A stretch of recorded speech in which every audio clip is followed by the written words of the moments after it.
ब्रह्मा जी सुनो, हे ब्रह्मदेव, मेरे भक्त का यदि कोई स्वप्न में भी गलत करने का सोचता है, शिव जी कहते हैं वो अपनी पूरी जिंदगी को बर्बाद कर बैठता है, पूरी जिंदगी को बर्बाद कर।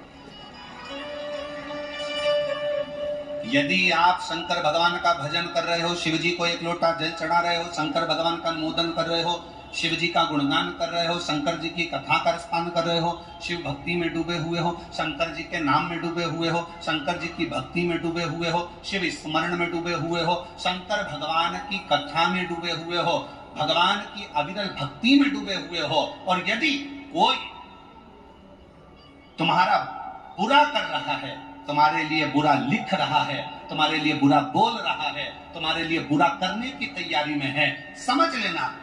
उसके घर का व्यक्ति कोई ना कोई घर में या तो बीमार पड़ा रहेगा, या उसके घर में धीरे धीरे तकलीफें बढ़ती चली जाएगी, और उसको मरते दम तक धीरे धीरे केवल भुगतना ही पड़ेगा, वो सुखी नहीं रह सकता। ये सियोर वाला महाराज नहीं कह रहा है,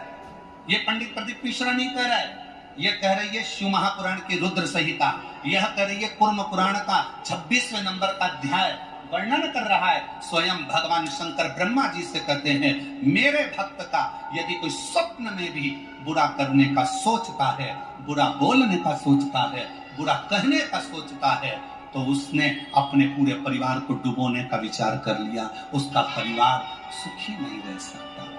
तन से, मन से और धन से वो बर्बाद होता ही रहता है। इसलिए मेरी जीजियों, मेरे जीजाओं,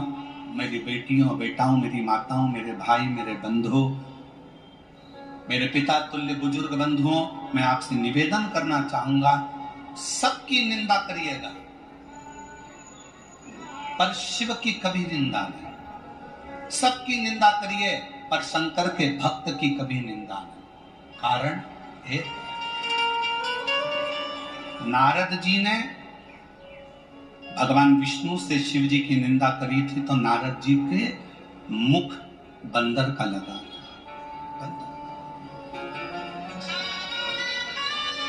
नारद जी ने भगवान विष्णु से शिव जी की निंदा करी और भगवान विष्णु ने निंदा सुन ली थी, तो उनको घोड़े का मुंह लगा था,